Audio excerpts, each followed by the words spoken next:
Bismillahirrahmanirrahim. Welcome back to my channel MLT Concepts. Today we study about hematology analyzer के blood के जो different parameters हैं हम उनकी क्वांटिटेटिवली या क्वालिटेटिवली कैसे हम उनका एनालिसिस करते हैं।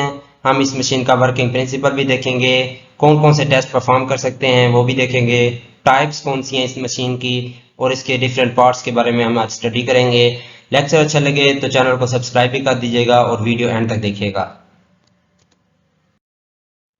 इसके कंटेंट जो हम आज स्टडी करने वाले हैं उसमें हम इसका इंट्रो देखेंगे, हिस्ट्री देखेंगे, प्रिंसिपल, वर्किंग प्रिंसिपल ये है कि हम इसका प्रोसीजर देखेंगे कि वर्क कैसे करता है, पार्ट्स भी और टाइप्स भी देखेंगे और एप्लीकेशन के कौन कौन से टेस्ट परफॉर्म करता है और कौन सी वैल्यूज देता है और केयर एंड मेंटेनेंस भी आज के लेक्चर में चेक करेंगे। सबसे पहले इसका इंट्रोडक्शन है कि स्टडी ऑफ ब्लड, हीमाटोलॉजी कहते हैं स्टडी ऑफ ब्लड को, और ब्लड रिलेटेड जो भी डिजीज है लाइक एनीमिया है उनकी आइडेंटिफिकेशन के लिए हम एक टेस्ट परफॉर्म करते हैं जिसे सीबीसी कहते हैं, कंप्लीट ब्लड काउंट। ये कॉमन सा टेस्ट है, हर लैब में परफॉर्म होता है। और पहले जो था मैनुअल होता था, अब जो है हीमाटोलॉजी एनालाइजर बन चुका है जो कि एक ऑटोमेटिक रिपोर्ट देता है और प्रिसाइज और रिलायबल रिजल्ट देता है। हिस्ट्री में है कि 1950s के अंदर न्यूबर चैम्बर या हीमोसाइटोमीटर यूज किया जाता था। एक स्लाइड होती थी, उसके ऊपर एच शेप ब्लॉक बना होता था, ब्लड सैंपल डाल के हम उसको माइक्रोस्कोप के अंदर चेक करते थे। ये एक सीक्वेंस भी बताया गया कि किस सीक्वेंस में हम इसके अंदर ब्लड की काउंटिंग करते थे। ये एक अलग से टॉपिक है, इसको हम फिर डिटेल में देखेंगे। नेक्स्ट है, इसके बाद वेलिस एच कोल्टर एक इंजीनियर था, उसने हीमाटोलॉजी एनालाइजर बनाया जो कि एक ऑटोमेटिक मशीन है।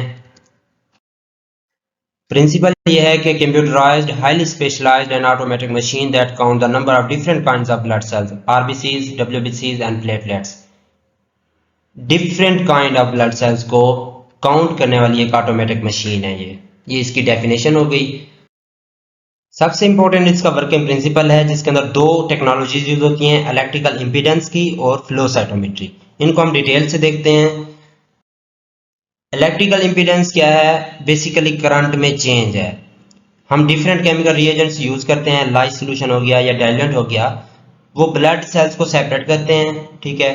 फिर हम एक चैम्बर लेते हैं, उनके अंदर इलेक्ट्रोलाइट सोल्यूशन होता है और इलेक्ट्रिक करंट अप्लाई किया हुआ होता है। जब हम उनके अंदर ब्लड सेल्स डालते हैं तो वन बाय वन जब स्मॉल होल में से सेल पास होगा तो करंट में चेंज आएगी, और जितना करंट में चेंज आएगी वो डिटेक्टर पे डिटेक्ट होगी, उतना ही वॉल्यूम ऑफ सेल होगा।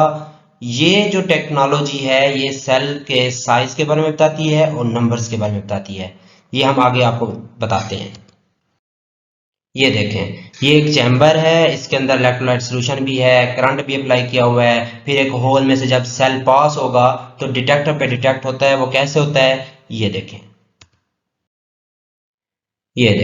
ये एक होल में से जैसे ही ब्लड सेल पास होगा तो डिटेक्टर पे डिटेक्शन होती है उसकी। और बेसिकली ये डिटेक्शन कैसे हो रही है, ये इलेक्ट्रिक करंट में जो चेंज आ रही है वो डिटेक्ट हो रही है।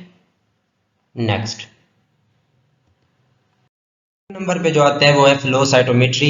इसके अंदर क्या है कि आप ब्लड का सैंपल लेंगे, वो उसको आप एक सिंगल लाइन में अरेंज करेंगे, वहां से लेजर बीम पास होगी, लाइट डिटेक्ट करेगी, सेल्स को काउंट भी करेगी और कैटेगराइज भी करेगी डिफरेंट सेल्स को। और इसके अंदर हम सेल का साइज भी देख सकते हैं, शेप भी देख सकते हैं और इंटरनल कम्प्लेक्सिटी भी देख सकते हैं। ये आपको बेहतर समझ आएगी नेक्स्ट स्टेप। ये देखें, आपने ब्लड का सैंपल डाला, वो एक लाइन में अरेंज हुआ, लेजर बीम पास हुई, डिफरेंट लाइट को डिटेक्ट करने के लिए डिफरेंट डिटेक्टर लगे हुए हैं, वो उस लाइट को डिटेक्ट कर रहे हैं। ये है फ्लो साइटोमेट्री। ये नेक्स्ट देखें, एक ही लाइन में सेल्स अरेंज होके आ रहे हैं और one by one light pass हो रही है और डिटेक्टर पे डिटेक्ट कर रही है सेल्स को और कैटेगराइज भी करती जा रही है कि कौन सा डब्ल्यूबीसी का सेल है, कौन सा आरबीसी का सेल है। ये भी वही चीज दिखाई गई है। इधर देखें नीचे डिफरेंट चैम्बर्स में कौन जो है कैटेगराइज करते जा रहे हैं कि कौन से सेल्स हैं।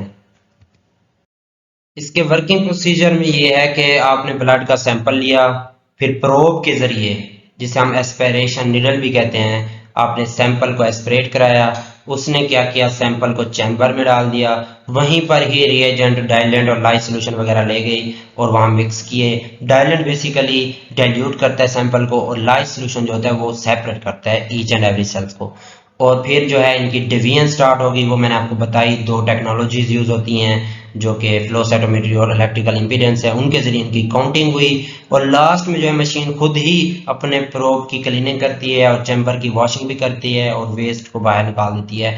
नेक्स्ट है पार्ट्स हैं। पार्ट्स में ये है कि पावर सोर्स लगा हुआ हो, control unit, sampling equipment, collecting system, data storage, processing system, display system, ये इसके पार्ट्स हैं इस मशीन के। ये आपको फिग में दिखाए गए हैं।